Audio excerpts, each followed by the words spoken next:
시댁과 연 끊고 지내고 있습니다. 결혼 전부터 시어머니 성격이 보통이 아니란 건 이미 진작에 눈치채고 있기는 했는데 그래도 결혼한 지 1년 만에 이렇게 아예 등지고 살게 될 거라곤 생각해 본 적 없었습니다. 연애할 당시에는 남편이 회사원이 아니다 보니 수입이 항상 들쑥날쑥했어요. 대학 졸업 후에 취직 대신 친하게 지내던 친구와 같이 사업을 시작했다고 하는데 수입이 들쑥날쑥하다고 해서 벌던 돈이 적은 건 아니었습니다. 매번 제 월급보다 훨씬 더 많은 돈을 벌고 있었어요. 그런데 사업이라는 게 생각대로만 굴러가는 게 아니잖아요. 특히나 코로나 터지고부터 남편 사업이 직격탄을 맞게 돼서 벌어놓은 돈까지 까먹는 상황이 오게 되었습니다. 남편은 과감하게 자기 지분을 동업하던 친구에게 전부 넘겨버리고 사업에서 완전히 손을 털었어요. 그리고는 여태껏 사업 키워온 경험 살려서 새로운 사업이 아니고 안정적인 회사에 들어가야겠다며 취직을 준비하기 시작했습니다. 저는 그런 남편의 모습에서 다른 것보다 결단력과 추진력이 대단한 사람이구나 생각했어요. 그래도 웬만한 직장인들 월 수입은 우습게 벌 정도로 잘 되는 사업이었는데 한번 처음으로 어려운 시기를 겪었다고 그걸 곧바로 놓아버릴 수 있나 싶었거든요. 제가 남편이었다면 아마 어떻게든 사업을 다시 살려보겠다고 고군분투했었을 거예요. 결혼 이야기가 막 오가기 시작한 시점에 남편이 백수가 된 거나 마찬가지니 솔직히 저대로 다시 일어서지 못하면 어쩌지 하는 걱정도 들었지만 저런 추진력이 있는 모습을 보니 뭘 해도 하겠다 싶어서 티는 내지 않았습니다. 모아놓은 저금도 많았고 사업 털고 나오면서 친구한테 지분을 넘기며 받은 돈도 있었기에 남편도 어느 정도 여유가 있어 보였어요. 결혼 허락을 받을 때도 친정 부모님이 당장 직장 없는 남편을 두고도 반대를 하지 않았습니다. 제가 그동안 좋은 이야기 많이 했던 덕이 컸던 것 같았습니다. 그런데 제가 시댁에 인사하러 갔을 때는 조금 놀랐어요. 남자친구였던 남편이 제 이야기를 했는지 안 했는지는 중요하지는 않지만 시어머니가 이미 첫 만남 때부터 나를 잔뜩 세우고 저를 기다리고 있었거든요. 그때 시어머니 성격이 보통이 아니란 건 한눈에 알 수 있었습니다. 특히나 시동생이고 시아버지고 시어머니 말에 꼼짝도 못하고 쩔쩔매는 모습을 봤을 때 이 집의 실세가 누군지는 굳이 가려내지 않아도 누군지 한눈에 알 수 있었습니다. 그나마 신우가 시어머니 말에 농담도 하고 깐족대면서 맞장구도 치고 그랬는데 그건 그냥 딸이다 보니 엄마랑 가까워 그러는 거지 신우도 결국엔 시어머니 고집을 꺾을 수 있을 것처럼 보이진 않았어요. 결혼 전에 예비 며느리 싹을 아예 짓밟으실 계획이셨는지 심기가 불편한 걸 전혀 숨기지 않으셨어요. 결혼 자체를 반대하는 건 아니었는데 내내 기분이 영 안 좋아 보였습니다. 시어머니 심기가 얼마나 불편한지 측정하는 경보기가 있었다면 아마 그 시간 내내 하루 종일 울리고 있었을 것 같네요. 그래도 그때는 남편이 중간 역할을 어느 정도 해줬어요. 남편 또한 시어머니 말에 찍소리도 못하는 상황이었지만 그래도 계속 제 기분 살피면서 돌려 말하더라도 할 말은 다 해주더라고요. 자식 이기는 부모가 없다는데 시어머니한테는 통하지 않는 말인 것 같았습니다. 시어머니는 오히려 남편이 저를 두둔해주고 중간 역할 해주는 모습이 더더욱 마음에 안 들었나 봐요. 그리고 이 집에서 가장 목소리가 큰 건 당신이고 모든 게 당신 뜻대로 돌아간다는 사실을 저에게 알려주고 싶었나 봅니다. 남편이 잠깐 자리를 비운 틈을 타서 제 연락처를 물어보시더군요. 예비 시어머니가 예비 며느리랑 사적으로 연락하고 지내고 싶어 그러는 게 아닌 것쯤은 저도 알고 있었어요. 뭐든 간에 남편, 그러니까 자기 아들이 커버를 쳐주고 있으니 아들이 방패 역할을 해주기 전에 거치지 않고 직통으로 며느리 잡들이를 하고 싶어서 물어보신 것쯤은 알고 있었습니다. 그걸 모르고 있던 건 아니었지만 저도 시어머니가 저를 원하는 대로 쥐락펴락하게 둘 생각은 없었습니다. 그래도 제가 며느리고 손아랫 사람인데 시어머니 하자는 것마다 무조건 싫다고 거절하고 그러는 며느리가 되겠다는 뜻은 아니었어요. 그날 남편이 중간 역할 잘 해줬으니 앞으로도 쭉 무슨 일만 있으면 남편 뒤에 숨어서 알아서 해결하게 두는 방법도 있었겠지만 남편이 당시 취직 준비하는 것만 해도 스트레스가 이만저만이 아닐 텐데 벌써부터 시어머니와 저와의 갈등을 두고 너가 알아서 해결해라 하고 쓸데없는 스트레스 거리를 하나 더 던져주고 싶지 않았습니다. 그리고 한편으로는 남편이 중간 역할을 해줘서 상황을 종결시키는 게 아니고 제가 제 스스로 아닌 건 아니다. 맞는 건 맞다 하고 제 의견을 정확하고 똑부러지게 이야기한다면 시어머니도 저랑 기싸움을 해봐야 소용없다는 걸 느끼지 않겠나 하는 생각에 거리낌 없이 제 전화번호를 알려드렸습니다. 시어머니가 제 전화번호를 물어본 목적은 제가 생각하는 그 이유가 맞았고 첫 인사드린 바로 다음 날부터 결혼에 관한 이야기나 일정에 관해서는 남편과 제가 이야기도 하기 전에 시어머니가 먼저 나서서 통보하듯 연락을 해왔네요. 완전히 억지만 부린 건 아니기에 중요한 게 있으면 남편과 조율해가며 나름 잘 준비를 하고 있던 상황이었습니다. 그러다 양가 상견례를 앞두고 있던 언젠가였어요. 저희 집이 제 위로 언니만 셋이 더 있는 대가족입니다. 저희 언니들은 이미 결혼을 다 해서 다들 잘 살고 있어요. 첫째 언니는 결혼 전에 차린 가게에서 직원으로 일하던 형부랑 결혼해서 지금은 둘이서 같이 가게를 운영하고 있어요.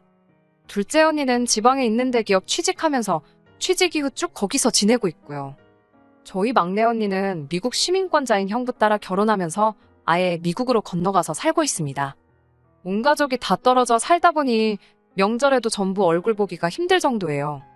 그나마 첫째 언니가 같은 지역에 살아서 집만 두고 본다면 멀리 떨어져 사는 건 아닌데 장사가 워낙에 바쁘기도 하고 언니네 가게가 또 명절이 대목이다 보니 사실 명절에 가장 보기 힘든 게 가장 가까이 살고 있는 큰언니입니다.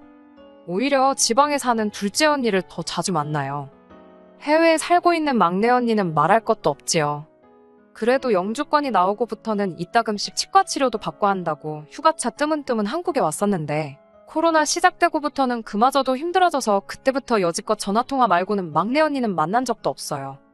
갑자기 제 가족 이야기를 하는 게 다른 이유가 아니고 시어머니가 저한테 상견례 때 온 가족들 다 나올 수 있게 준비하라고 난데없이 통보를 해왔거든요.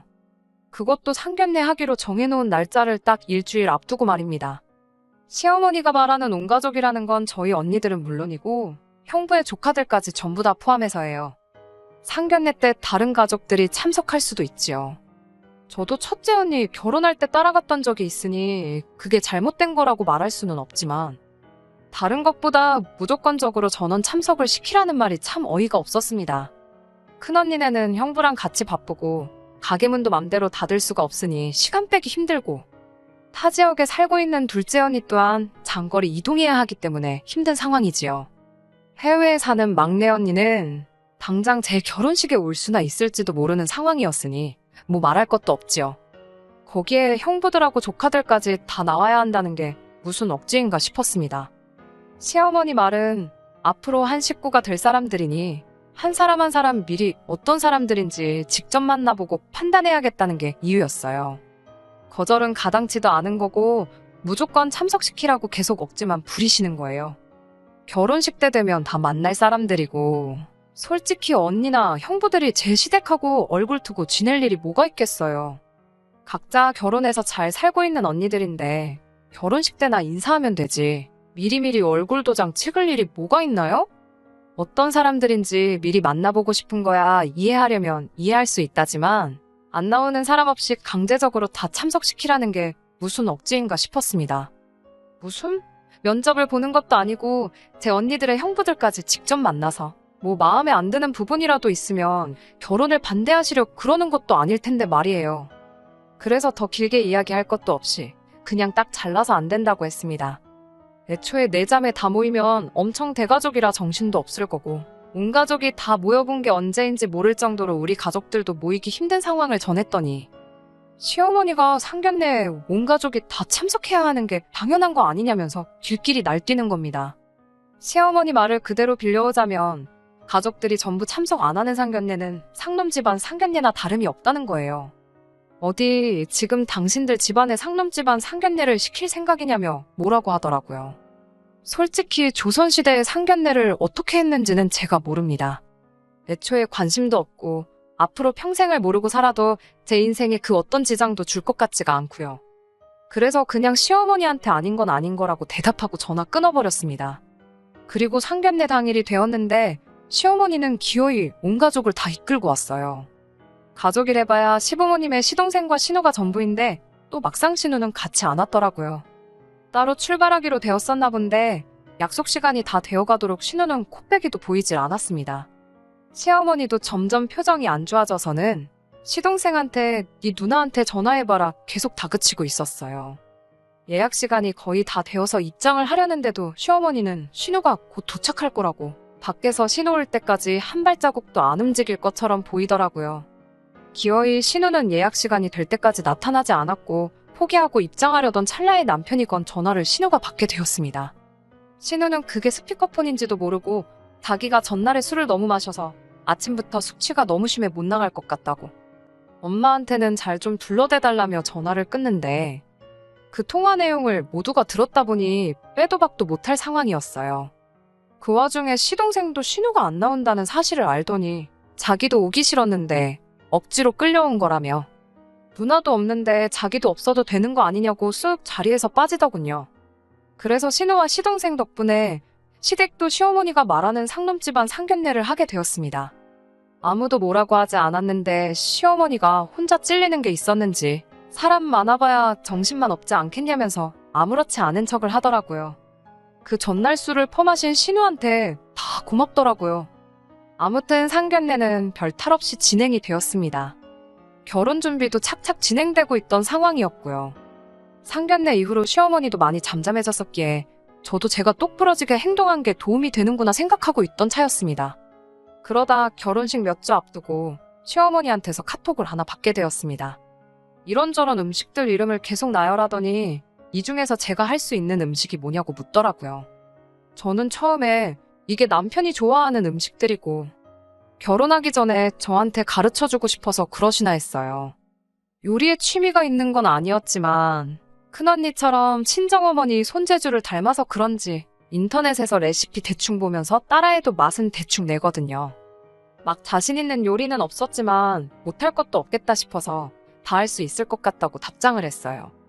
그랬더니 시어머니가 잘 됐다면서 동그랑땡에 산적부터 해서 갈비찜에 이런저런 요리들을 저보고 해오면 되겠다고 하더라고요.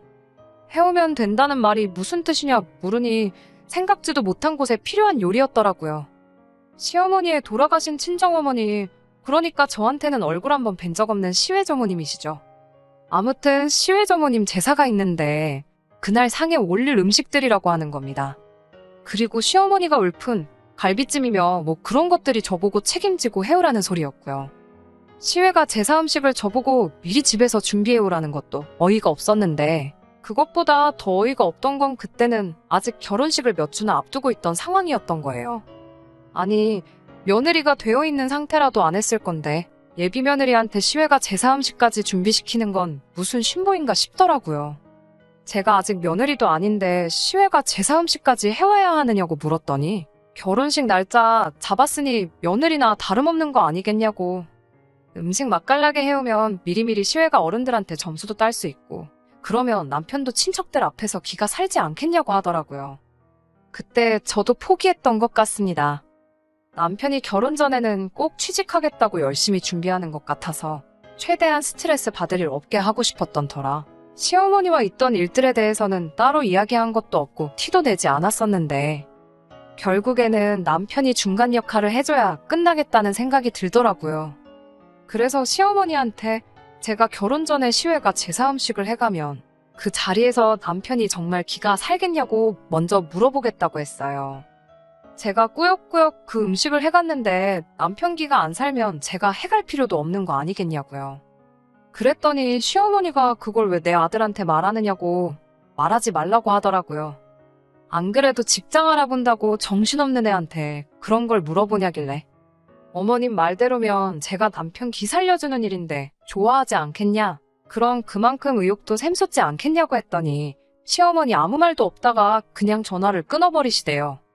결혼 전에 많이 삐걱이긴 했지만 남편도 그동안 제가 시어머니와 있었던 일을 듣고는 저보고 고생이 많았다면서 자기가 취직만 일단 성공하면 같은 일로 두 번 다시 스트레스 받지 않게 중간 역할을 잘해주겠다고 약속을 해왔습니다. 저한테 미안해하던 남편 마음과는 반대로 시어머니는 사사건건 어떻게든 빠져나가는 제가 마음에 안 들었던 것 같습니다. 어떻게든 저를 한 방 먹여주고 싶어서 벼르고 있었던 것 같아요. 아무튼 그 사건 이후로는 큰 문제 없이 결혼식을 올리게 되었어요. 오히려 결혼식을 올리고 남편과 한 집에 살게 되니 시어머니가 저한테 연락하는 일이 없어지더군요. 남편이 결혼 초에도 직장을 구하던 와중이다 보니 아무래도 아들 눈치가 보이긴 보였던 것 같아요. 거기에 그림이 그렇잖아요. 남자인 자기 아들은 집에서 일단 놀고 있고 며느리인 제가 회사 나가서 일하고 돈을 벌어오는 상황이었다 보니 더욱 더 저한테 뭘 시키기가 그랬던 게 아닐까 싶었습니다. 그렇다고 아예 연락이 없던 건 아니고요. 이따금씩 전화해서는 너무 남편이 집에만 있다고 해서 집안일을 전부 남편한테 떠넘기지 말라고. 저러다 진짜 전업주부가 될 수도 있으니 집안일을 시키지 말라고 하는데 그런 거야 제가 시키지 않아도 남편이 알아서 했으니 따로 그것 때문에 남편과 다투거나 하는 일은 없었습니다. 그리고 그렇게 신혼 6개월 차를 넘기니 남편이 그간 노력해온 여정의 결실을 맺을 수 있었어요.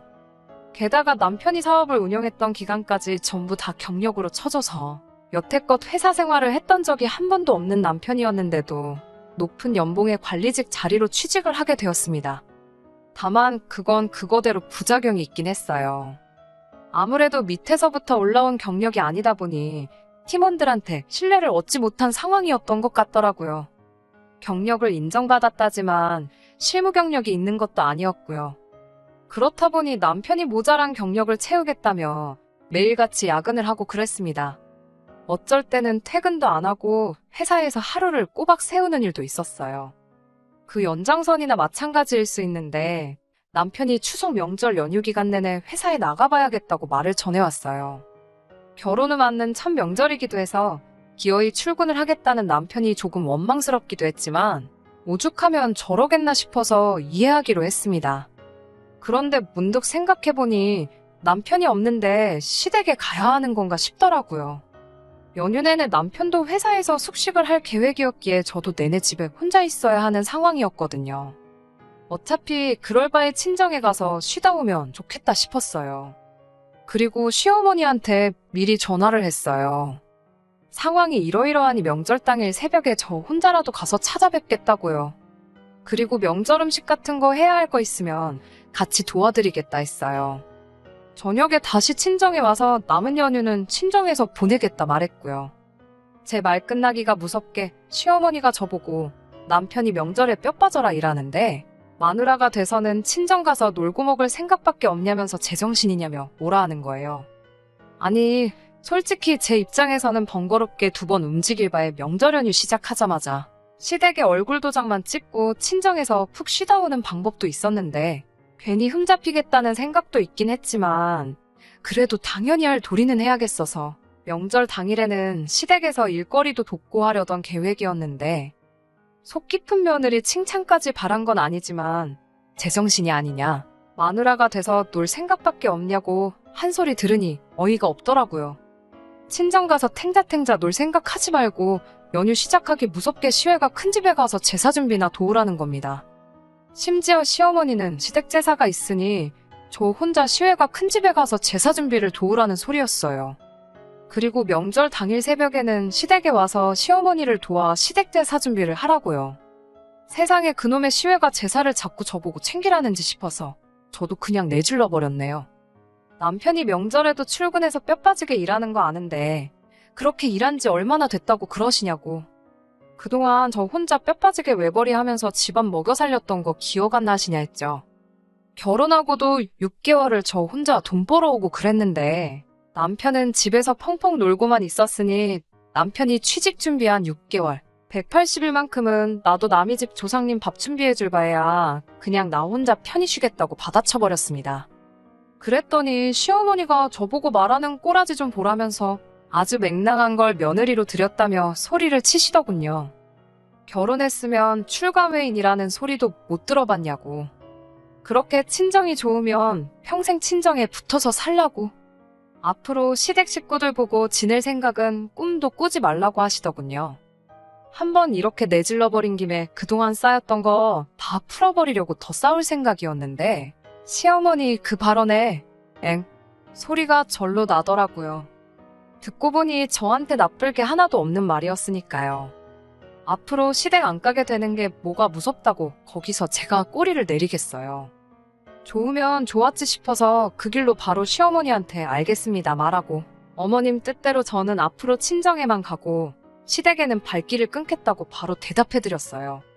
그리고 그동안 말 안 듣는 며느리라서 어머님이 고생 많으셨다고, 이제부터라도 말 잘 듣는 며느리 되겠다 말하고 이번 명절에도 당일에는 시댁에 갈 예정이었는데, 어머님 말을 앞으로 잘 듣기로 했으니까 명절 당일에도 그냥 딴 데 안 가고 시댁도 안 가고 친정에만 딱 붙어 있겠다 말하고 그냥 전화 끊어버렸어요. 사실 그 이야기 하면서도 시어머니가 아플싸 싶었는지 뭐라 하셨는데 못 들은 척 했어요. 그리고 그 뒤로 무슨 할 말이 남으셨는지 전화기에 불이 나게 전화가 왔는데 전화도 그냥 안 받고 말았습니다. 퇴근한 남편 앞에 두고 시어머니랑 있던 일 말하고 연휴에는 그러한 이유로 시댁에 안 가고 친정에만 있을 거라 말했어요. 솔직히 자기 어머니랑 싸웠다는데 좋아할 남편이 어딨겠냐 싶어 걱정도 됐는데, 남편은 제 원망이나 탓 하나도 하지 않고 어머니가 잘못하셨네 말하고는 저보고 걱정 말라고 하더라고요. 앞으로도 시댁 할 일이나 있으면 저 두고 자기 혼자 다녀오겠다고 하대요. 그렇게 결혼 1년도 채 되지 않아서 시댁과 등지고 살게 되었습니다. 지난 설에는 예고한 대로 아예 시댁은 남편 혼자 다녀오고 저는 근처도 가지 않았어요. 설 연휴 시작됐을 때 그때 그랬어도 찾아뵙는 게 맞지 않나 싶었는데 남편이 갈 필요 없다고 딱 잡아떼더라고요. 남편이 중간에서 많이 힘들어 보이긴 해요. 제가 남편이라고 생각하면 중간에서 입장이 얼마나 난처할지 충분히 이해가 되네요. 그래도 그걸 떠나서 솔직히 지금 이 상황이 남편 때문에 마음이 불편한 거지, 제 자신만 두고 본다면 너무 편하고 더할 나위 없이 좋네요. 끝까지 들어주셔서 감사합니다. 오늘의 사연은 여기까지입니다. 구독과 좋아요, 알람 설정 부탁드리고 더 좋은 사연으로 다시 찾아뵙겠습니다. 감사합니다.